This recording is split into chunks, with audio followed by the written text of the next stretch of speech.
Hello दोस्तों, कैसे हैं आप लोग। उम्मीद करता हूं कि आप लोग ठीक होंगे। तो आज की क्लास में हम यह जानेंगे कि ग्राफ को कैसे बनाया जाता है। तो बिना लेट किए हुए इस वीडियो को स्टार्ट करते हैं। तो देखिए, आप लोग के पास ऐसा क्वेश्चन दिया रहेगा। तो जैसे यहाँ पे पढ़ते हैं, पहला क्वेश्चन क्या है। ग्राफ विधि से समीकरण युग 4x - 5y इक्वल टू 20 एवं 3x + 5y इक्वल टू 15 को हल करें। ठीक है, ऐसा क्वेश्चन आपको पहले से वहाँ पे दिया रहेगा। तो इसके जगह पे कुछ चेंज भी हो सकता है, जरूरी नहीं कि यही क्वेश्चन आएगा। इसके जगह पे 3 हो सकता है, इसके जगह पे 5 से है तो 6 हो सकता है। मतलब कि यहाँ पे कुछ ये दोनों में चेंज हो सकता है। तो बनाना है ऐसे ही और ऐसा ही तय रहेगा, मतलब सेम टू सेम। तो ऐसे ही बनाना है, सिर्फ थोड़ा सा चेंज रहेगा। तो चलिए इसको इसको बनाते हैं, कैसे बनेगा ये। तो देखिए, अगर ऐसा क्वेश्चन आपको दिया रहेगा तो पहला की करना है, ये दोनों को आपको समीकरण मान लेना है। जरूरी नहीं कि इसको आप 1 मान सकते हैं, इसको 2 मान सकते हैं, तो इसको 2 मान सकते हैं, इसको 1 मान सकते हैं। अपना अपना मेथड या कोनो भी किसी को मान सकते हैं, कोई प्रॉब्लम नहीं। तो मान लिए हम, देखिए दोगों को मान चुके हैं। तो पहला अब की करेंगे, अब इसको आसान बनाने के लिए, अच्छा दिखने के लिए की करेंगे, एगो दिगिर पार देंगे। स्केल से जैसे है तो एगो लाइन पार देंगे। तो पहला पहला समीकरण या दूसरा समीकरण जैसे आपको लिखना है, पहला जैसे हम लिखे हैं दूसरा समीकरण, तो दूसरा समीकरण यहाँ पे लिख दिए हैं और पहला समीकरण हम इधर लिख चुके हैं। तो यहाँ से अब स्टार्ट होता है। देखिए, इसमें की करेंगे, एक्स का मान क्या होता है यहाँ पे, 0 रखने पे। तो यहाँ पे की करेंगे, एक्स का मान 0 रखना पे, मतलब कि यहाँ पे जो एक्स का है ना, एक्स का मान आपको 0 रखना है। तो चलिए, एक्स का मान अगर हम 0 रखते हैं तो 3, और यहाँ पे कितना है, एक्स है, तो 3 और एक्स की जगह पे क्या हो जाएगा, 0 हो जाएगा। तो यहाँ पे देखिए क्या हो जाएगा, 3, और यहाँ पे इसके बीच में कुछ क्या रहता है, इंटू रहता है छुपा हुआ। ठीक है, इंटू मतलब कि गुना रहता है छुपा हुआ। तो समझ लीजिए यहाँ पे गुना, और एक्स के जगह पे हम क्या मान लिए थे, 0 मान लिए, तो यहाँ पे हो जाएगा 0। अब प्लस यहाँ पे क्या है, 5y, तो 5y कर देंगे, इक्वल टू कितना है, 15, तो 15 कर देंगे। और आपको पता होगा कि अगर हम किसी किसी को भी 0 से गुना करते हैं तो वो 0 होता है। तो यहाँ पे 0 हो जाएगा, और यहाँ पे कितना हुआ, +5y, और इक्वल टू कितना है, 15। तो y बराबर यहाँ पे क्या हो जाएगा, 15। अब बते यहाँ पे कितना हो जाएगा, 5, क्योंकि यहाँ पे कौन ची है, ये भाग में, इसको ये गुना में को हम भाग में लाएंगे तो ये नीचे हो जाता है। तो ये देखो, 5 एकम 5, 5 तिया 15, तो क्यों हो गया, y बराबर कितना हो गया, 3 हो गया। ठीक है, अब उसी प्रकार हम दूसरा करेंगे, कौन ची, एक्स का मान जैसे हम 0 रखे थे, उसी प्रकार हम y का मान 0 रखेंगे। तो यहाँ पे लिख देंगे, y का मान 0 रखने पर ठीक है।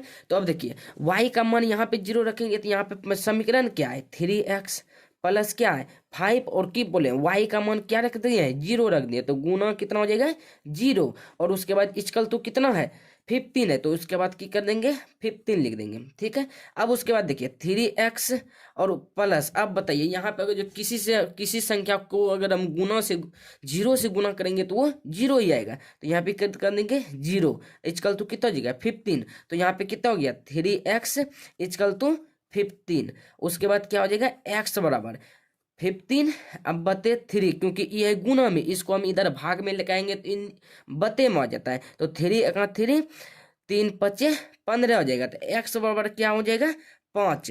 अब देखिए, x और y का मान आ चुका है, तो इसके लिए एक हम बना लेंगे बॉक्स। ये देखिए, बॉक्स बना लिए, जिसमें हम यहाँ पे की करेंगे, x और y का मान जैसे रखे हैं वैसे करेंगे।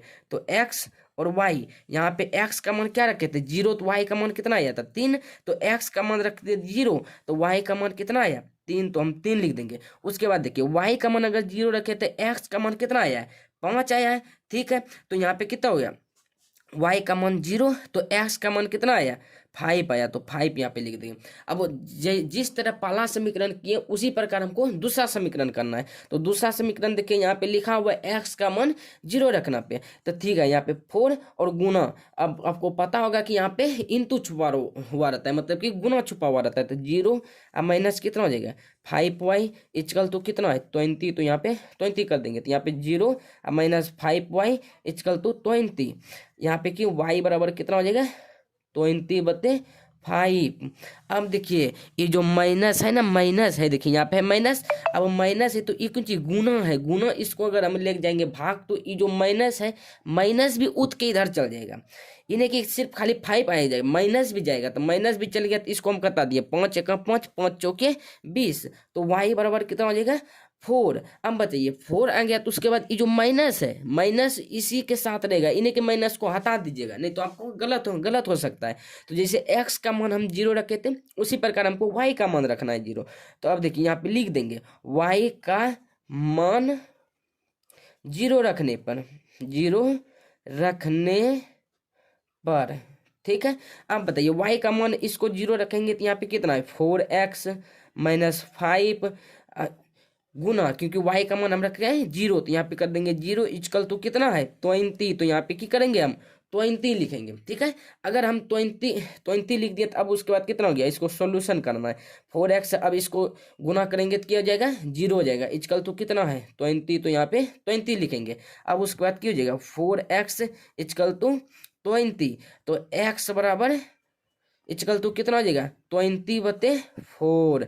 अब देखो 4 एका 4, 4 पंचे कितना हो जाता है 20, तो उसके बाद x बराबर कितना हो जाएगा 5। इसके लिए भी हम एक की करेंगे बॉक्स बनाएंगे, ठीक है।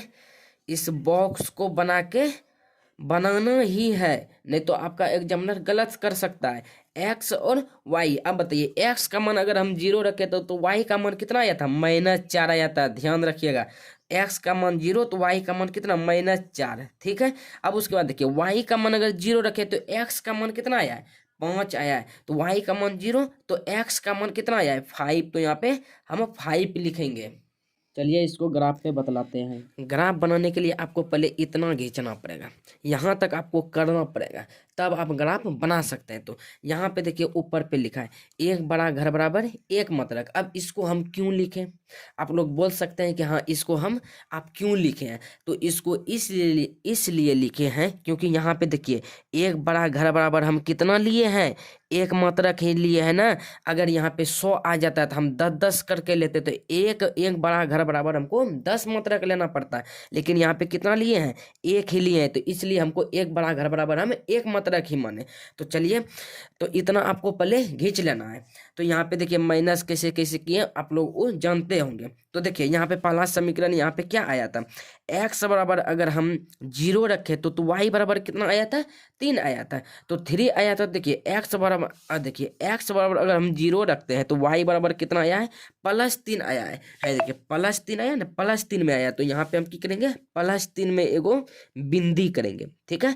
अब उसके बाद देखिए अगर y बराबर हम 0 रखे हैं तो y बराबर 0 रखते हैं तो x का मान कितना आया है 3 आया है, 5 आया है, तो हम 5 करेंगे।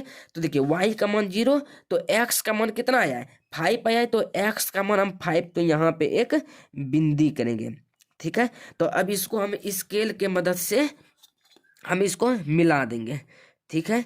इसको देखिए मिला लेते हैं, बढ़िया से मिलाइएगा जो कि आपका एक भी इंच इधर से इधर नहीं हो, नहीं तो थोड़ा सा मिस्टेक के खातिर आपका 5 नंबर काट लिया जाएगा, इसलिए आप लोग बढ़िया से मिलाइएगा, ध्यान से मिलाइएगा, ठीक है। तो पहला समीकरण है, ठीक है। अब पहले दूसरा समीकरण बना ले तो उसके बाद इसको लिखेंगे।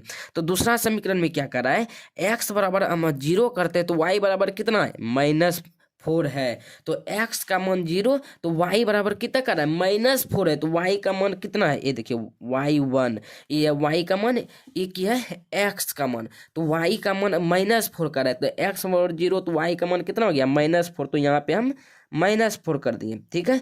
अब उसके बाद देखिए दूसरा कर रहा है यहाँ पे अगर हम y का मान 0 रखते हैं तो x का मान कितना है 5, लेकिन क्या है प्लस में, प्लस छुपा हुआ रहता है। आप जानते होंगे कि किसी भी संख्या के पीछे प्लस छुपा हुआ रहता है और बते छुपा हुआ रहता है। तो यहाँ पे y बराबर 0 रखे तो x का मान कितना आया है 5 आया है, तो ठीक है।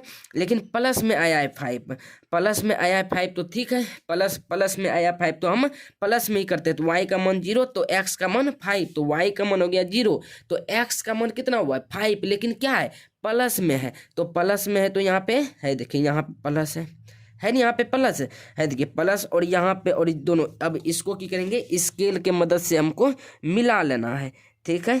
अब लीजिए, इसको हम मिला लेंगे, ध्यान से मिलाइएगा, बढ़िया तरीका से, बेहतरीन तरीका से। और आपको इसको रेद से बनाना है, पेंसिल से बनाना है, जो कि गलत नहीं हो, और गलत हो तो मिटा भी लें, ऐसे नहीं तो आपका गलत हो सकता है। तो यहाँ पे हम पेन से बना लिए, क्योंकि यहाँ पे गलत मेरा नहीं होगा इसलिए। तो अब देखिए यहाँ पे इतना बना लिए। तो इसके लिए देखिए, अब देखिए इसको कुछ किए थे, समीकरण दो के लिए कौन बनाए थे, इसको बनाए थे। तो इसको दर्शाने के लिए, इसको एग्जामिनर को समझाने के लिए कि हाँ ये जो समीकरण है ना हम दूसरा का बनाए, तो इसको हम यहाँ पे लिख लेंगे। कितना लिखेंगे, जैसे यहाँ पे कितना 3x प्लस कितना है 5y, तो 5y लिखेंगे। और उसके बाद कितना है इक्वल तो कितना है 15, तो यहाँ पे 15 लिखेंगे। और उसके बाद ये वाला कौन समीकरण था, पहला समीकरण था, ठीक है, पहला समीकरण था। तो यहाँ पे पहला समीकरण हम लिखेंगे 4x माइनस 5y इक्वल तो कितना है 20, तो यहाँ पे हम 20 लिखेंगे। तो अब देखिए, अब भी इसमें और भी बचा है। तो अब देखिए यहाँ पे की बचा है, अगर हम x का मान 0 रखे तो y का मान 3 आ जाता है। तो हम देखिए x का मान 0 तो y का मान कितना आ जाता है 3, तो ऐसे हमको लिखना पड़ेगा।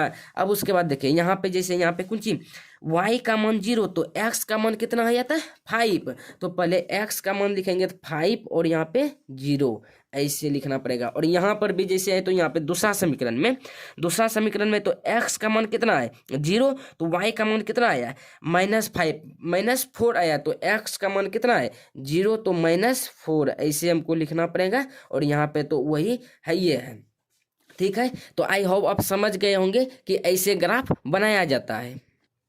अगर वीडियो पसंद आए तो लाइक शेयर सब्सक्राइब करना ना भूलें। अगर आपको कहीं पर डाउट हो तो कमेंट सेक्शन में ज़रूर बताएं, जो कि अगले वीडियो में आपको हम डाउट क्लियर कर सकें।